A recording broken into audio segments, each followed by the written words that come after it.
حضور نبی کریم صلی اللہ علیہ وسلم نے فرمایا، مرنے کے بعد مردے کی قبر میں سب سے پہلی حرکت کیا ہوگی؟ جاننے کے لیے ویڈیو کو آخر تک ضرور دیکھیں۔ عذاب قبر سے مراد برزخ میں ہونے والا عذاب ہے۔ اسے عذاب قبر اس لیے کہا جاتا ہے کہ عام طور پر میت کو قبر میں ہی دفن کیا جاتا ہے، ورنہ جسے اللہ تعالیٰ نے عذاب دینے کا ارادہ فرمایا ہے اسے عذاب ضرور ہوگا، چاہے وہ قبر میں دفن ہو یا نہ ہو، خواہ اسے درندوں نے کھا لیا ہو یا اسے جلا کر اس کی خاک ہوا میں اڑا دی گئی ہو۔ حضرت ام سلمہ رضی اللہ تعالی عنہ اپنے شوہر ابو سلمہ رضی اللہ تعالی عنہ کی وفات کا واقعہ اس طرح بیان کرتی ہیں کہ وفات کے وقت میرے شوہر کی آنکھیں کھلی تھیں، جبکہ جسم حرکت میں نہ تھا اور نہ ہی وہ بول سکتے تھے۔ کسی نے رسول اللہ صلی اللہ علیہ وسلم کو میرے شوہر کی اس حالت کی خبر دی تو آپ صلی اللہ علیہ وسلم ہمارے گھر تشریف لائے۔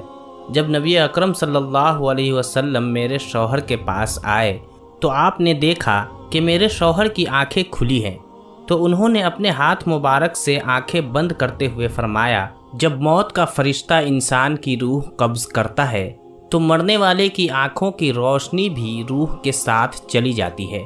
جب نبی اکرم صلی اللہ علیہ وسلم کے منہ سے یہ الفاظ نکلے تو گھر والوں نے رونا شروع کر دیا کہ ابو سلمہ رضی اللہ تعالی عنہ اب اس دنیا میں نہیں رہے۔ آپ صلی اللہ علیہ وسلم نے فرمایا کہ مرنے والے کو ہمیشہ اچھے الفاظ میں یاد کیا کرو، کیونکہ اس وقت فرشتے پاس ہوتے ہیں۔ میت کے ارد گرد بیٹھے ہوئے لوگ جو باتیں کرتے ہیں فرشتے ان کی باتوں پر آمین کہتے ہیں۔ پھر نبی اکرم صلی اللہ علیہ وسلم نے اللہ تعالیٰ سے دعا کی کہ اے اللہ، ابو سلمہ کو قبر کے عذاب سے محفوظ فرما اور اس کو اپنے خاص بندوں میں شامل کر لے جن پر تیرا خاص کرم ہے۔ ان کی قبر پر اپنی رحمت نازل فرمانا اور قبر کو نور سے مالا مال کر دینا۔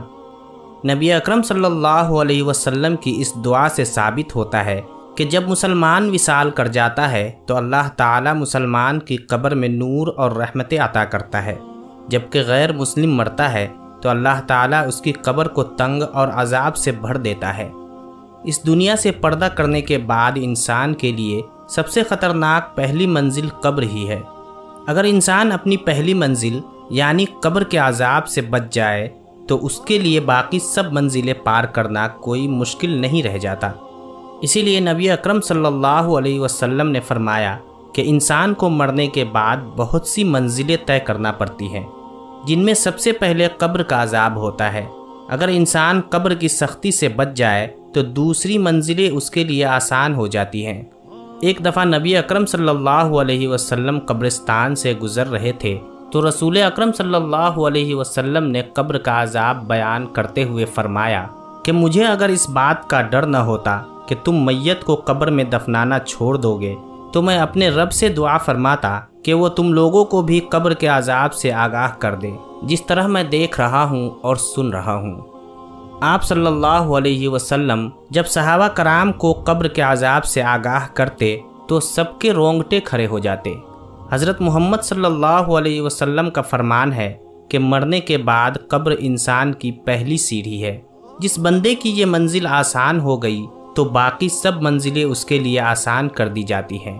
جس نے اس منزل سے آسانی حاصل نہ کی تو اس کے لیے دوسری منزلیں عبور کرنا بہت ہی مشکل ہو جاتا ہے۔ نبی کریم صلی اللہ علیہ وسلم نے فرمایا کہ میں نے آج تک قبر سے سخت ترین منظر کبھی نہیں دیکھا۔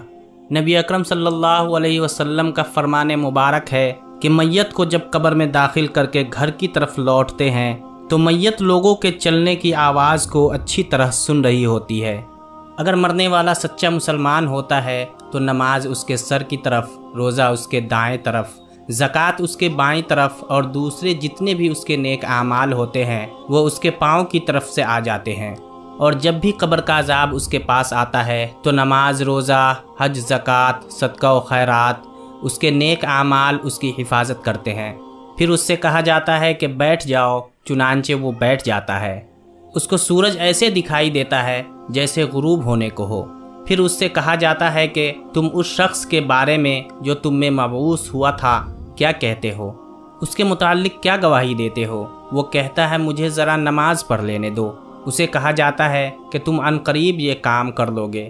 پہلے اس سوال کا جواب دو کہ تم اس شخص کے بارے میں جو تم میں مبعوث ہوا تھا کیا کہتے ہو اور کیا گواہی دیتے ہو؟ وہ گواہی دے گا کہ رسول اللہ صلی اللہ علیہ وسلم اللہ تعالیٰ کے آخری نبی ہیں جو اللہ تعالیٰ کا دین لے کر تشریف لائے۔ پھر اس سے بولا جائے گا کہ اسی یقین کے ساتھ تم حیات رہے اور اسی پر تم کو دنیا سے اٹھا لیا گیا اور اسی کے ساتھ تم کو دوبارہ زندہ کیا جائے گا۔ ان سب باتوں کے بعد اس کے لیے جنت کا دروازہ کھولا جاتا ہے۔ وہ قبر ہی میں جنت کو دیکھ کر بہت خوش ہوتا ہے۔ پھر اس کو جہنم کا دروازہ کھول کر دکھایا جاتا ہے اور کہا جاتا ہے اگر تیرے اعمال اچھے نہ ہوتے تو تم کو جہنم کے گہرے حصے میں ڈال دیا جانا تھا۔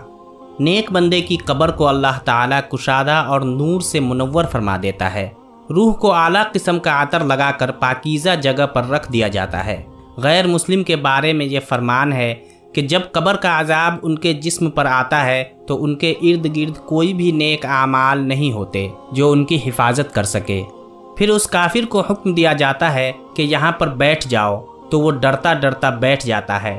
اس کو آخری نبی صلی اللہ علیہ وسلم کے بارے میں پوچھا جائے گا تو وہ کچھ نہیں بتا سکے گا کہ یہ کون ہے۔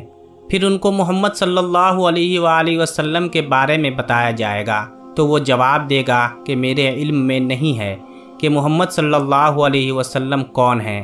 پھر اس کو فرمایا جائے گا کہ دنیا میں غیر مسلم تھا، غیر مسلم مرا اور غیر مسلم ہی دوبارہ زندہ ہوگا۔ پھر اس کو جنت کا دروازہ کھول کر دکھایا جاتا ہے اور کہا جاتا ہے کہ اگر تیرے اعمال نیک ہوتے تو تجھ کو ہمیشہ کے لیے جنت میں گھر مل جانا تھا۔ پھر اس کو وہاں سے جہنم میں لے جایا جائے گا اور کہا جائے گا کہ تو نے ہمیشہ ہی گناہوں کو پسند کیا ہے، اس لیے تیرا ٹھکانہ یہ جہنم ہے۔ وہ جہنم کو دیکھ کر حیران ہوگا اور کہے گا کہ کاش میرا بھی نام اعمال نیک ہوتا اور مجھے جنت میں داخل کر دیا جاتا۔ پھر اللہ تعالیٰ اس کافر کی قبر کے چاروں اطراف کو آپس میں ملا دے گا کہ اس کی پسلیاں ریزہ ریزہ ہو جائیں گی۔ اللہ تعالیٰ کا فرمان ہے کہ جو بندہ میرے بتائے ہوئے کاموں پر عمل نہیں کرے گا تو میں اس کے لیے قبر کو تنگ کر دوں گا۔ حضرت ابن عمر رضی اللہ تعالی عنہ سے روایت ہے کہ رسول اللہ صلی اللہ علیہ وسلم نے ارشاد فرمایا جب انسان کا انتقال ہو جاتا ہے تو اس پر صبح و شام اس کا ٹھکانہ پیش کیا جاتا ہے۔